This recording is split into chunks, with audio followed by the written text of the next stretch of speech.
10 SpongeBob moments they regret making. SpongeBob may be one of Nickelodeon's most popular children's television shows, but he has been involved in several controversies over the years that Nickelodeon most likely regrets. But before we begin, remember to hit that like button so we know who the real SpongeBob fans are. SpongeBob and Patrick's relationship. Many of us who were alive when SpongeBob first made his way onto televisions across the globe will remember the controversy that surrounded SpongeBob and his best friend Patrick. While the series tells whimsical stories of a sponge and a starfish who live at the bottom of the ocean, some have dug further into the relationship between the two, insisting that the show is essentially gay propaganda. Most of these controversies can be dated back to 2002, as nowadays we've come to accept that, regardless of sexual orientation or preference, we are all just humans doing the best we can to navigate through the world. This idea aside, many parents and bloggers were outraged by an episode of SpongeBob that showed SpongeBob and Patrick holding hands while watching Mermaid Man and Barnacle Boy. This scene, accompanied by SpongeBob and Patrick's too close for comfort relationship,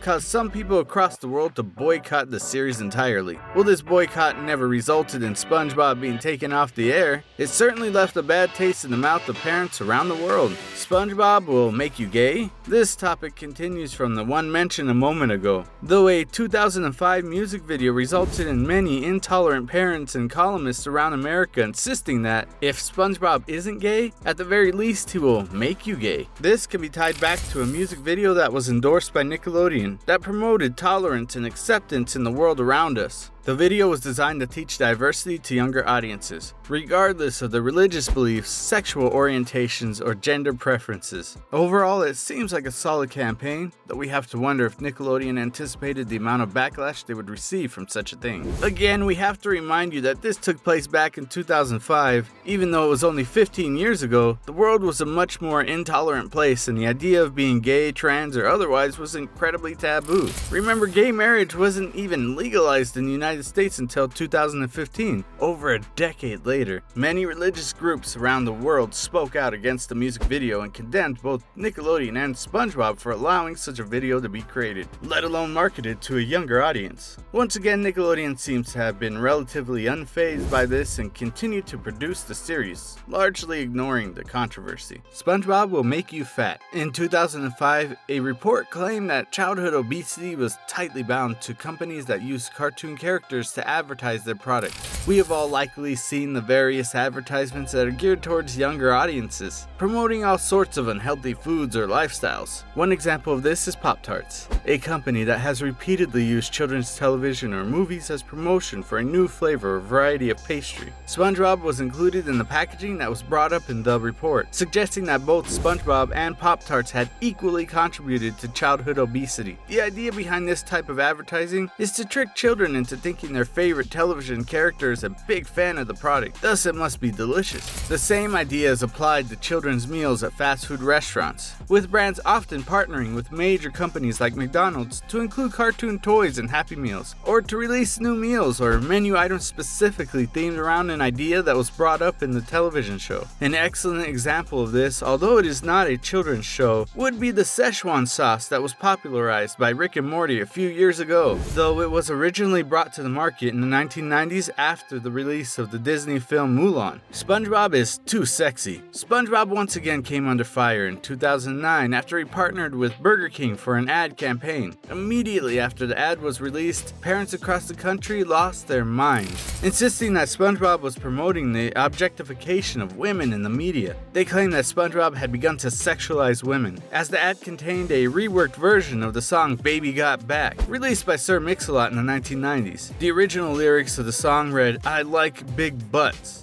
though the SpongeBob ad reworked the lyrics to read, "I like square butts." The commercial proceeded to show provocative women dancing around with phone books in their pants, mimicking SpongeBob's famous square look. The commercial was admittedly a bit over the top for a children's character. However, it seems as though this ad was most likely created by Burger King, not SpongeBob. Though Nickelodeon and the SpongeBob team must have signed off on the commercial before it was released to the major networks, so we can understand why many people were upset. In the end, the ad campaign didn't last too long and most viewers have completely forgotten about it. SpongeBob Goes Green. It seems a bit ridiculous that climate change has become a source of political debate, but that is the world we live in. For many years, Democratic members of the United States political system have pushed the idea that climate change is created largely by humans and our carbon emissions. However, many Republican members of the government reject this idea, stating that climate change is simply a phase that has repeated itself many times in the past, and is doing so once again.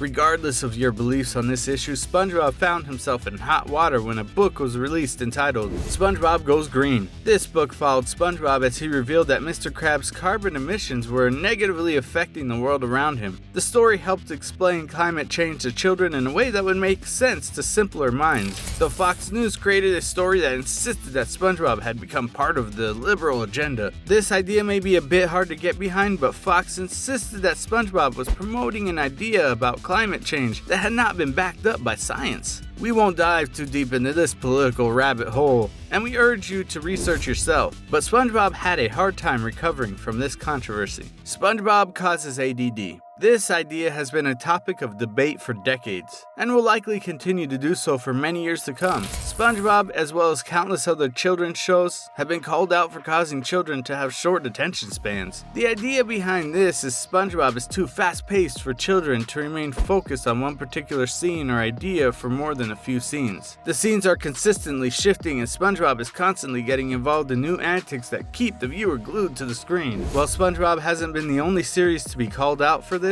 we can understand where these allegations are coming from. It seems as though many shows are getting much more fast-paced and are trying to fit larger plot holes into increasingly shortening time slots on television. Because of this, the shows must pick up the pace to keep up with the plot. While we can't say for sure that this idea was completely proven, it makes sense on a surface level. SpongeBob's repeated nudity. Over the years, parents across the world have been conflicted with the idea of SpongeBob's frequent nudity in the series. SpongeBob is a young man who seemingly has no shame and is willing to rip his pants off at the drop of a hat. This controversy first came to light in the episode Ripped Pants, though it has been repeated throughout the series since then, such as the episode involving SpongeBob and Patrick and the invisibility spray. The episode resulted in SpongeBob and Patrick being put on display by Mr. Krabs as part of his naked freak show. While we can't say for sure how Sponge's nudity could be considered nudity at all, we understand the concerns of these parents. We all want the best for our children. SpongeBob and the Seahorse. This episode of SpongeBob that saw our favorite sponge rescuing a seahorse from the wild has likely gone down in our minds as one of the greatest episodes of all time, though many viewers were concerned about one specific scene in the episode. If you can remember the episode clearly, you likely know where this is going. The infamous coin slot. SpongeBob ties the seahorse up outside the Krusty Krab while he goes inside for his daily routine, though an unsuspecting customer approaches the horse and believes it is a new coin-operated ride that has been installed by Mr. Krabs. While we were never shown where the customer inserts his coin, we can assume it was likely in the nether regions of the horse. This is certainly one of the more controversial moments in SpongeBob history. Dying for pie. This episode was controversial for a different reason. Many viewers were concerned that younger audiences may not be able to cope with the idea of SpongeBob passing away.